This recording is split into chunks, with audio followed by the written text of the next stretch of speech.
Hey guys, how are you? Happy Monday. Dr. Nathan Thompson here.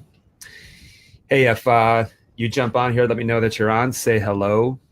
Today, I want to go over with you a really, really important concept that I uh, write about in the book, Transformation 28. And it's the idea behind carbs. Okay. So, there's this whole keto diet craze that everyone is restricting their carbs quite a bit. So is keto, for example, is it good? Yes and no. I don't think that keto should be, in my opinion, a lifestyle. It can be a dietary strategy to use for the short term. But I'm going to go over with you why that can be good, but also why it can be bad. So a lot of times like people will say, oh, Dr. Nate, so are you saying that all forms of carbs are bad? And no, just remember this, a calorie is not just a calorie. So a calorie is, how we measure units of energy inside of the body. A calorie also has an impact on your hormones. It has an impact on your inflammatory levels. So even if you get 10 calories of carbs, there's a difference on how it's processed and the damage it does versus 10 calories of high fructose corn syrup versus 10 calories of some kind of high fiber cruciferous vegetable. Big difference in how you're actually getting your carbs. We want to make sure that we're getting our carbs from healthy sources. So today is all about carbs, the good, the bad, and just the flat out ugly. Okay.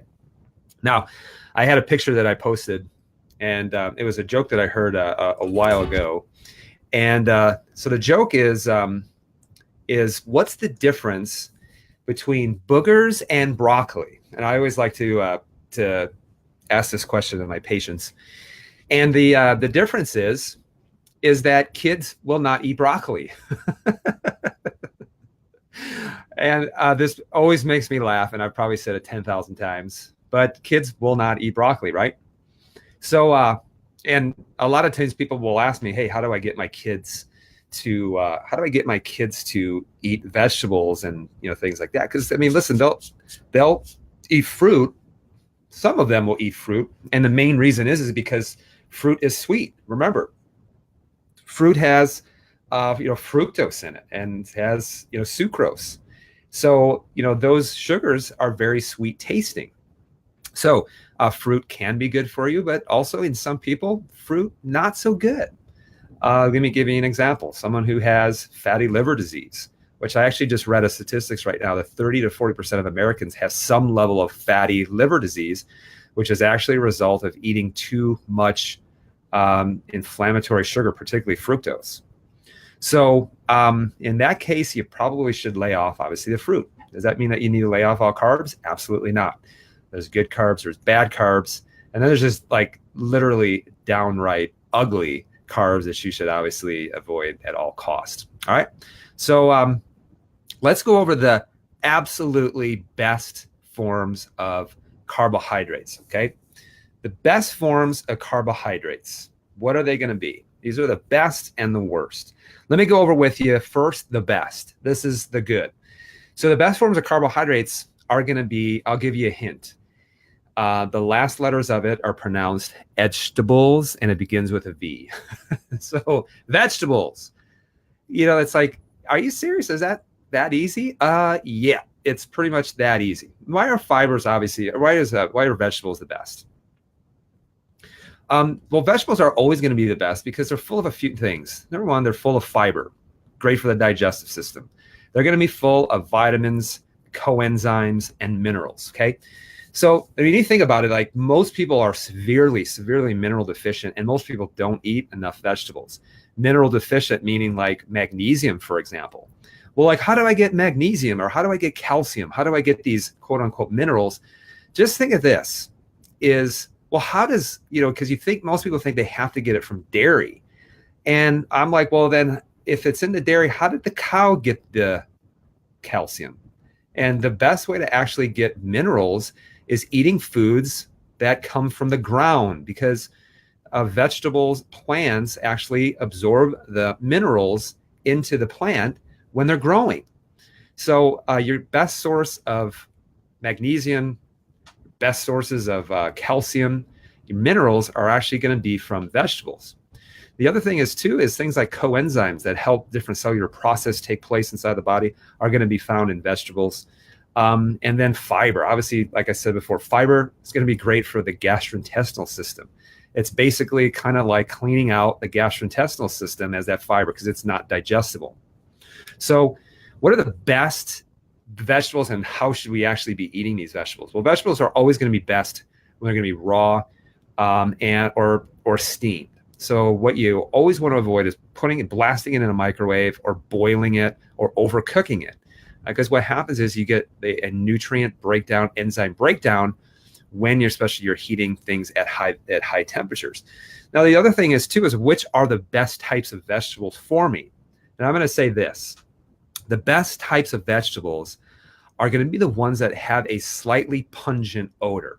So think like asparagus and broccoli, how they don't smell all that good. And the reason why is that those vegetables contain sulfur. Now, sulfur is actually really good for the body to help the liver to detox. So the ones that are going to be the smelliest are always going to be the ones that are going to be the best. They have the body actually create glutathione, which is needed in the process of detoxification at the liver. Now, going back to the idea of how do we get this for our kids, because my kids won't eat broccoli. Maybe you should try putting broccoli in their nose and say it's a booger. Food for thought. Here's how we get broccoli and stuff like that for our kids. By the way, my kids, they even say this. They'll always say, I love broccoli. I love it so much. It's so healthy. It's so good for you. Oh, I can't wait to have broccoli. But then you put the broccoli on their plate and you know what they say? Actually, I'm not very hungry. My kids even do it too. So how do we get some healthy vegetables, greens, things like that in their nutrition? Well, we will put a scoop of evaporated greens into a smoothie, for example, and we call it a milkshake. So as long as we call it a milkshake, they're good to go.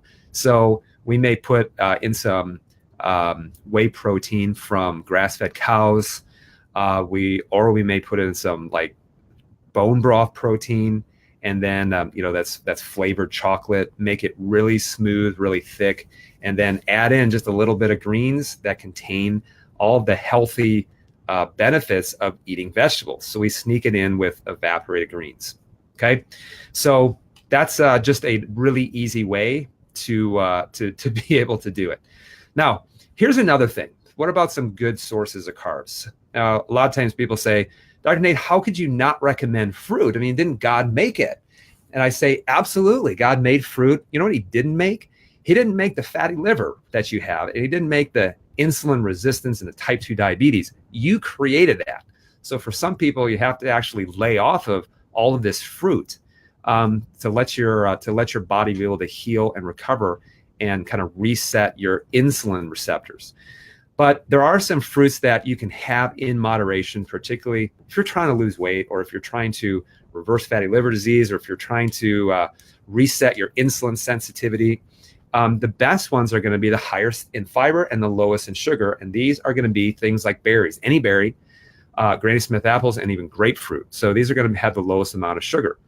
If you look at fruit, the thing is that fruit is like very sweet and it's not meant to be a staple. And if you look at like a lot of cultures, they use fruit as like a dessert or as a delicacy. They don't use it as a staple in their everyday life.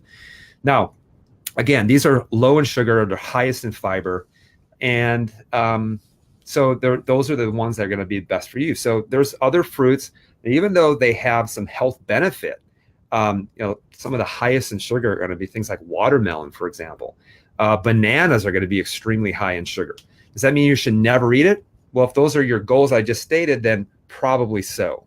Does that mean that they're always terrible? It depends. A lot of it depends on your exercise level, your health profile, some of your blood work.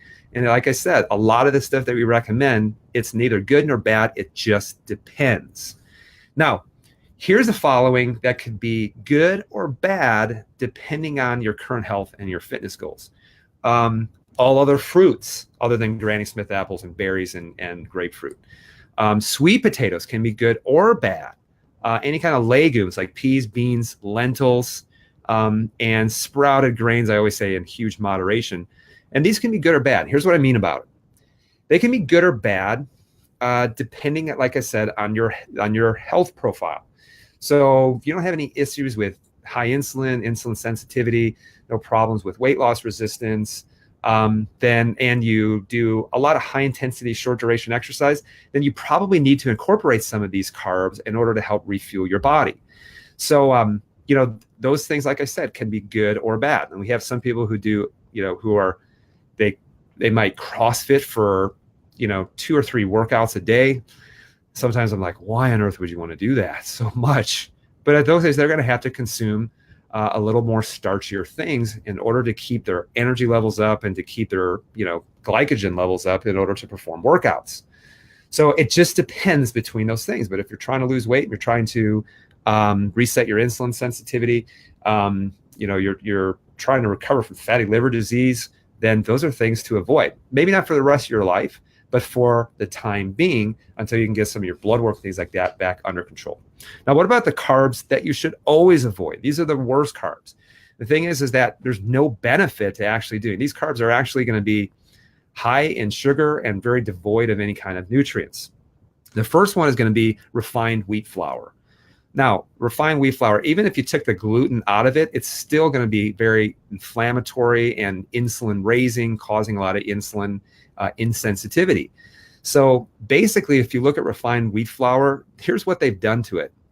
The refined wheat flour only contains the endosperm of the grain, and that contains the carbohydrate and a small amount of protein that's known as gluten.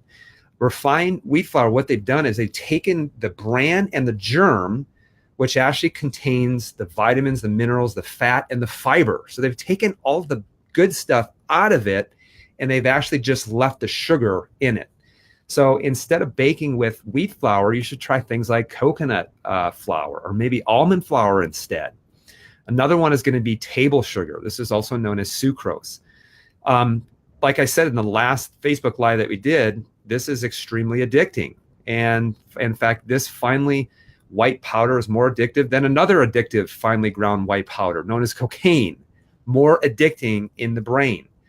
The other thing too is you have to understand that a lot of times, like, people will say, "Oh, I'm going paleo," and I've seen the people go paleo.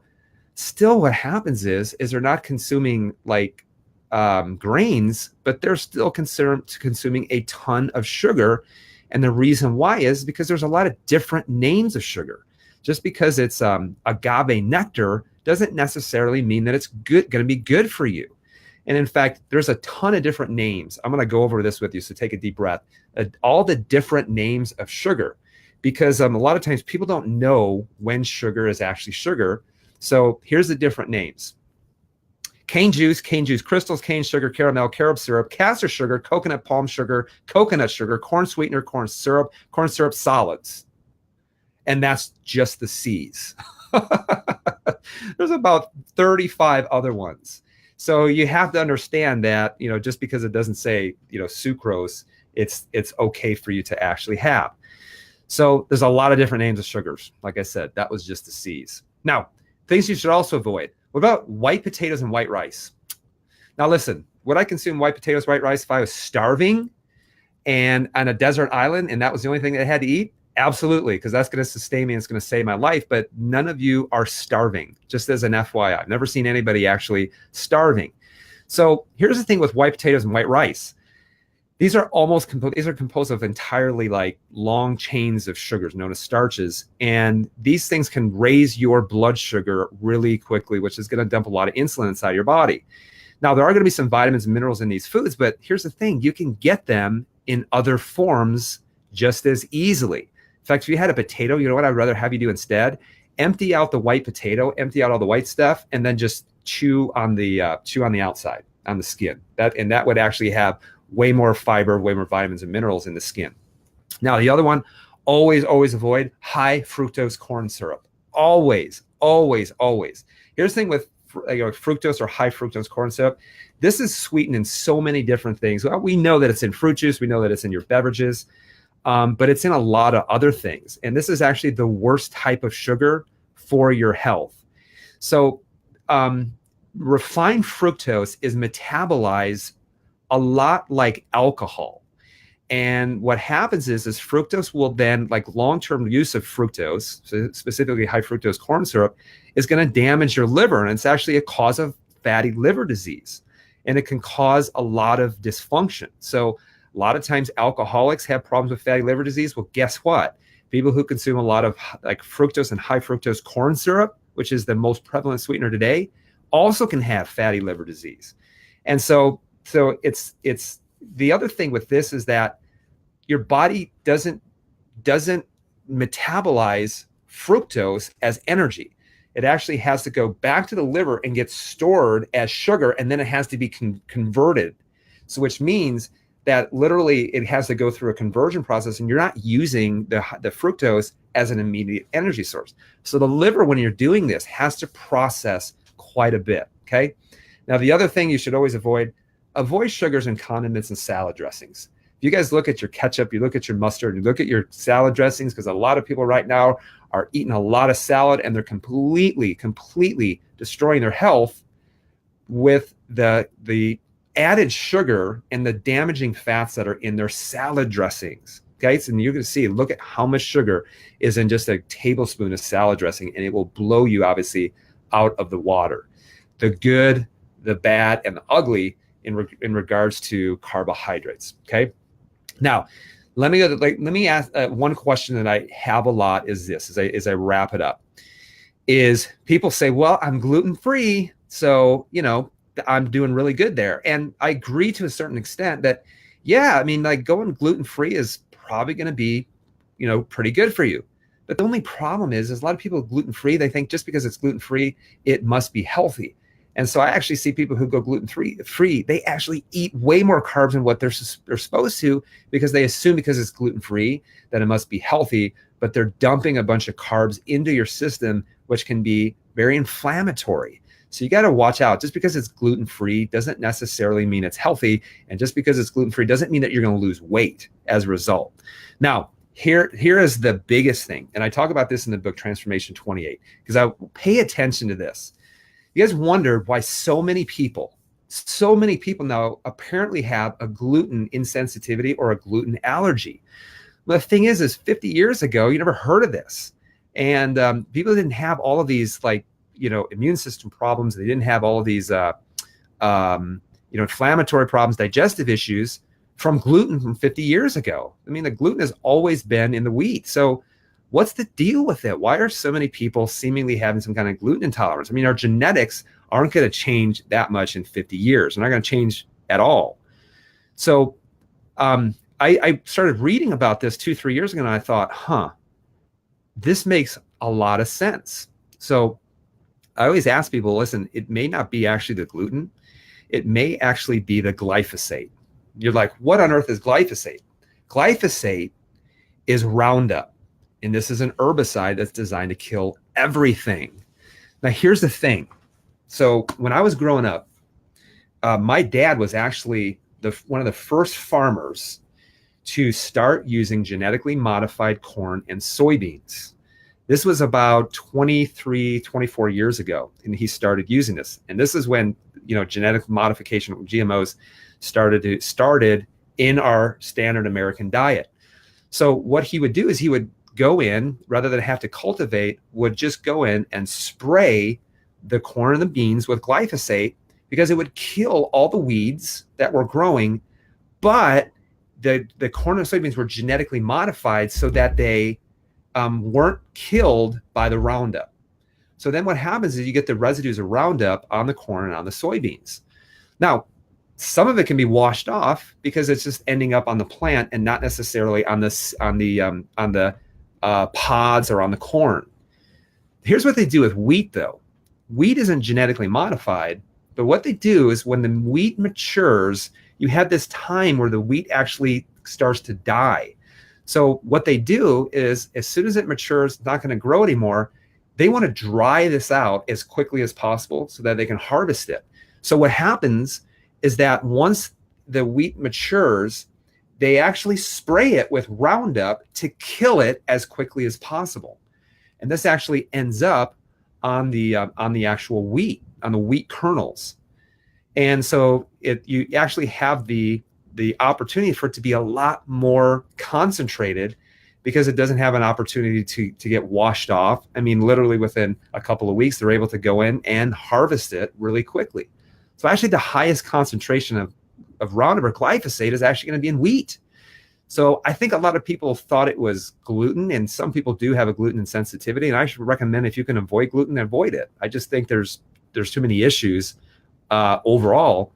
But I think some of the problem can actually be attributed to Roundup, glyphosate. And if you actually research some of the side effects, what glyphosate or Roundup does inside the body is it actually can damage the gastrointestinal system and the immune system.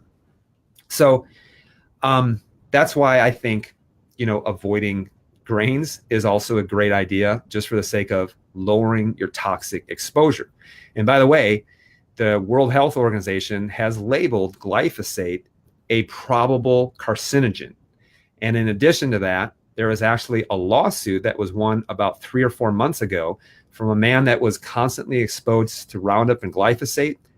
He was working working at a school as in charge of the landscaping and the grounds.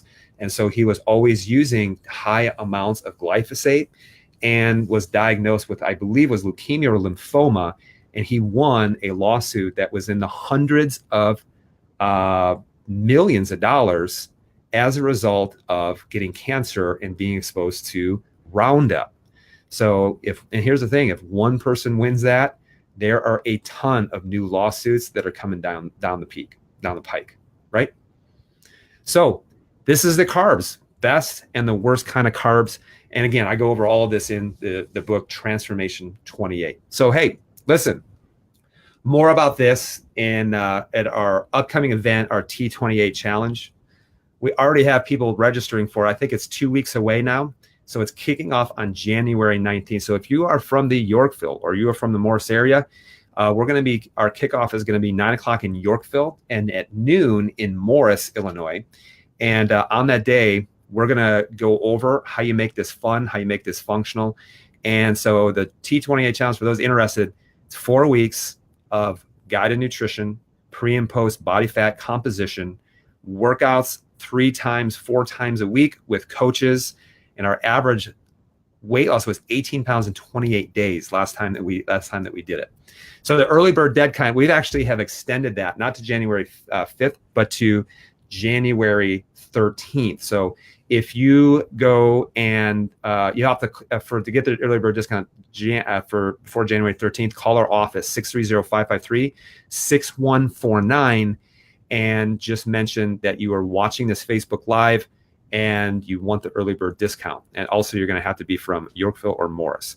Now, someone actually asked me, hey, I'm actually from Texas. So I got a message yesterday.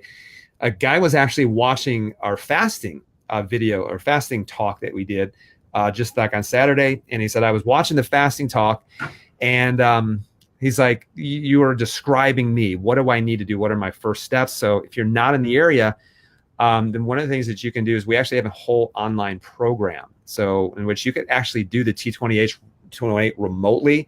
And that includes workouts, everything, all the online resources. So like literally you could do this remotely, and it's like me being there, helping you through it, which I don't know if that's good or bad. It depends on if you like me or not. So, hey, if that's you, send me a message. I'll send you the link. And then I'll also send you a link to get $30 off that online resource. So when you do that, I go through step by step, literally everything that I did in order to be successful, that I actually did 6 years ago, that we've been taking patients and people from the community through this T28 challenge over the last, I think, almost 6 years now. So, hey guys, I hope you guys enjoyed this. Let me know if you got something that you want me to talk about coming up for our next live. But stay tuned. We'll be doing another one shortly. Be well.